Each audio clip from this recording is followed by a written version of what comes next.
Can the pursuit of knowledge ever justify the violation of human rights? This is a question we grapple with as we delve into a dark chapter of American history, the Tuskegee experiment. Today we're discussing the ethical quandaries surrounding medical experiments. From the early 1930s to the late 1970s, a horrific medical experiment unfolded in Tuskegee, Alabama, involving hundreds of poor black men who were denied treatment for syphilis. The Tuskegee experiment is a stark example of how the pursuit of scientific knowledge was prioritized over the rights and well-being of individuals.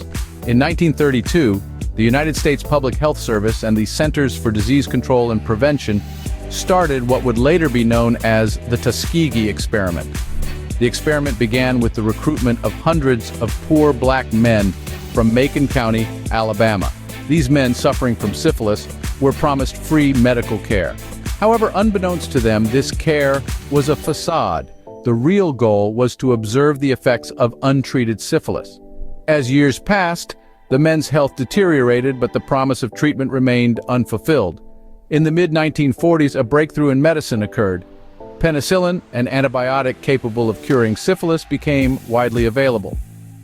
Yet, shockingly, these men, these human beings, were denied this life-saving treatment.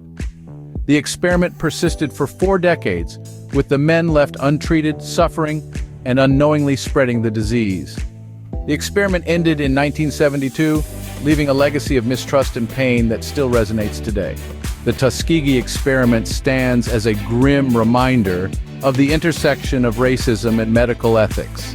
The chilling narrative of hundreds of black men denied treatment for syphilis, despite the availability of antibiotics, is a stark example of medical misconduct. This unethical act not only caused immense suffering, but also eroded the black community's trust in the healthcare system, a ripple effect we still witness today. As we reflect on the Tuskegee experiment, we are reminded of the importance of ethics in medicine and the dire consequences when they are disregarded.